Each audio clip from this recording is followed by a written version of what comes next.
तो और भाई लोग, क्या हाल है यार। आज की इस वीडियो में हम बात करने वाले हैं बीफार्म फर्स्ट सेमेस्टर के एग्ज़ाम्स के बारे में कि आपको कॉपी में लिखना कैसे है, कैसे आप प्रिपेयर करो। तो बहुत सारे लोग परेशान थे कि सर कैसे पढ़ें, बैक का क्या सिस्टम है कि मतलब कैसे लिखें कि अच्छे से अच्छा नंबर आए, बैक लग जाती है। तो बहुत लोग इस वजह से परेशान हैं जो 2017 से पीसीआई के नए रूल्स हैं कि अगर फर्स्ट ईयर की बैक नहीं क्लियर है तो आप थर्ड ईयर में नहीं जाओगे।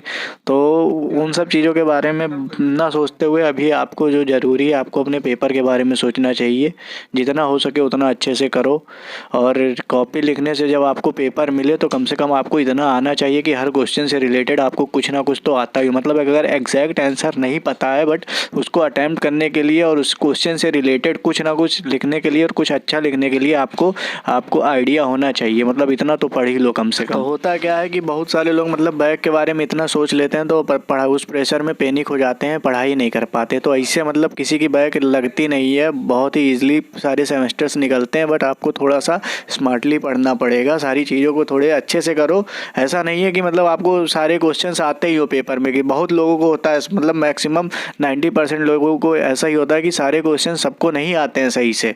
बट उसमें ऑप्शंस भी होते हैं और कई सारी चीज़ें होती हैं कि मतलब आप अगर पासिंग मार्क्स के लिए जा रहे हो तो ऑप्शंस इतने मतलब ऑप्शंस होते हैं कि अगर आप उन ऑप्शंस को अच्छे से कर लो, दो दो नंबर में ऐसे क्वेश्चंस पूछे जाते हैं। अगर आपने ठीक ठाक पढ़ा है तो आप अच्छे से स्कोर कर लोगे, ठीक ठाक स्कोर कर लोगे, बहुत ही आराम, पासिंग मार्क्स से काफ़ी ज़्यादा नंबर अच्छे से स्कोर कर लोगे। बट बहुत लोग सब बैक के चक्कर में इतना ज़्यादा परेशान हो जाते हैं कि पढ़ ही नहीं पाते हैं। फिर अगर पढ़ोगे नहीं तो लिखोगे कैसे।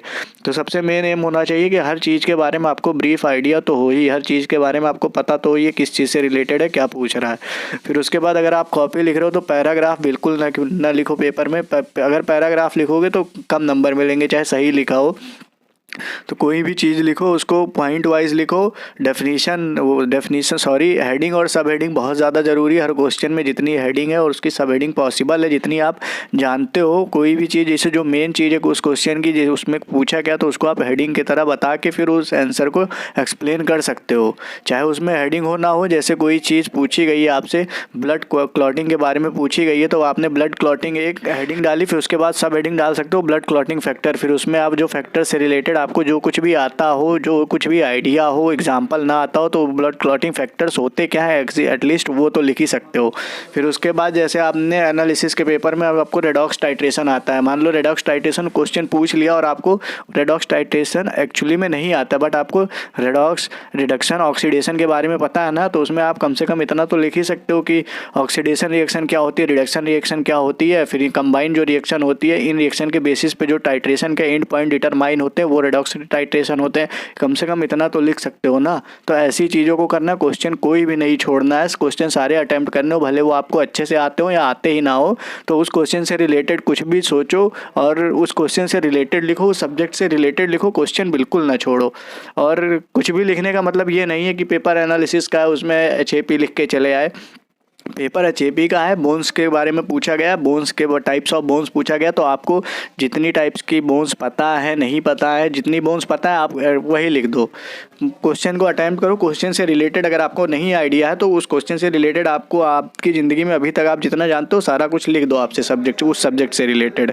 तो पेपर को ऐसे करना है, बिल्कुल पैनिक ना हो, बैक वैक नहीं। सिंपल सी बात है, थोड़ा अच्छे से पढ़ो, स्मार्टली पढ़ो। सब कोई एक चीज़ के पीछे पकड़ के ना बैठो कि जो चीज़ नहीं आती है तो उसी के पीछे पड़े बैठे हुए। जो चीज़ नहीं आती है तो बहुत सारे क्वेश्चंस के ऑप्शन मिलते हैं, आप उसको ऑप्शंस की तरह ले सकते हो, दूसरा कुछ अटेम्प्ट कर सकते हो। तो जो चीज़ें आपको समझ में आ रही है उसको अच्छे से पढ़ो, जो नहीं समझ में आ रही है ब्रीफ आइडिया ले लो कि वो चीज़ होती क्या है। तो होपफुली ये वीडियो आप लोग को थोड़ी बहुत हेल्पफुल लगी हो। तो और कोई भी क्वेरी रहती है तो आप हमें टेलीग्राम चैनल पे ज्वाइन करके आप अपनी क्वेरी वहाँ पूछ सकते हो, इंस्टाग्राम पे फॉलो कर सकते हो, लिंक डिस्क्रिप्शन में। अगर वीडियो हेल्पफुल लगी हो तो चैनल को सब्सक्राइब कर सकते हो, नहीं हेल्पफुल लगी हो डिसलाइक कर सकते हो, और अच्छी लगी हो तो लाइक कर सकते हो, और कमेंट में भी अपनी क्वेरीज पूछ सकते हो। Thank you.